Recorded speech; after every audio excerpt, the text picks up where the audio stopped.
चिंतन सोहळा या ठिकाणी पार पडत आहे।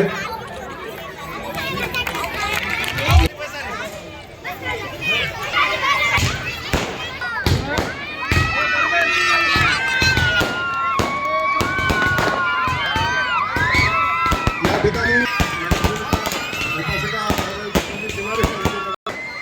चेतनभाऊ खिल्लारे एकेकाने या ठिकाणी येऊन नगरसेवक प्रतिनिधी आदरणीय चेतनभाऊ खिल्लारे यांना आपण सर्वांनी या ठिकाणी शुभेच्छा द्यायच्या आहेत।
या ठिकाणी खाली बसून घ्यायचं आहे। त्यांचे प्रतिनिधी सलीम शेख या ठिकाणी आले आहेत, त्यांचे देखील खिलारी परिवारातून आले उपस्थितांनी भोजन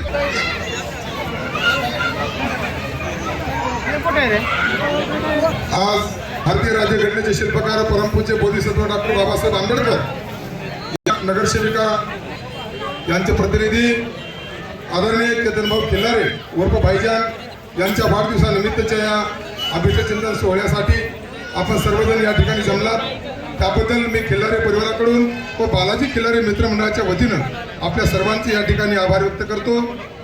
आणि आज खरोखरच हा सोहळा पाहून आंबेडकरी चळवळीतील माझे राजकीय गुरु आदरणीय बालाजीराव खिल्लारे यांच्यासोबत मी गेल्या 1998 पासून या लोहा तालुक्यामध्ये काम करत असताना खरोखरच हा चेतनभाऊ खिल्लारे यांचा वाढदिवस पाहून मला आज थोडंसं दोन शब्द बोलावंसं वाटलं, म्हणून मी या ठिकाणी बोलत आहे। आणि बालाजी खिल्लारे साहेब यांनी जे काम या लोहा तालुक्यामध्ये आंबेडकरी चळवळीमध्ये केलं ते नेटानं पुढे नेण्याचं काम आणि काकाच्या पावलावर पाऊल ठेवून सर्व लोहा तालुक्यातील आणि या लोहा शहरातील गोरगरीब जनतेला न्याय मिळवून देण्याचं काम त्या अभिष्ट चिंतन सोहळ्याच्या निमित्तानं मला या ठिकाणी पाहायला मिळालं। खरोखरच चेतनभाऊ खिल्लारे हे आदरणीय माझे राजकीय गुरु बालाजीराव खिल्लारे साहेब यांच्या पावलावर पाऊल ठेवून जसं काय बालाजी खिल्लारे साहेबांचं आदर्श या ठिकाणी घेऊन हे या ठिकाणी काम करत आहेत, म्हणून त्यांच्या या अभिष्ट चिंतन सोहळ्यासाठी हा एवढा जनसमुदाय या ठिकाणी जमा झालेला आहे। यावरून मला असं वाटतं की या वाढदिवसाच्या निमित्तानं मी आपल्या सर्वांच्या साक्षीनं चेतनभाऊ खिल्लारे यांना वाढदिवसाच्या निमित्तानं आपल्या सर्व लोहा तालुक्याच्या वतीनं व या लोहा शहराच्या वतीनं या वाढदिवसाच्या निमित्तानं मी त्यांना खूप खूप शुभेच्छा देतो आणि त्यांची अशीच प्रगती हो आणि या आंबेडकरी चळवळीमध्ये आणि लोहा तालुक्यातील लोहा शहरातील या गोरगरीब जनतेचं काम त्यांच्या हातून घडो अशी या तथागत भगवान गौतम बुद्धाच्या चरणी मी प्रार्थना करतो आणि माझे दोन शब्द या ठिकाणी थांबवतो। जय हिंद, जय भीम।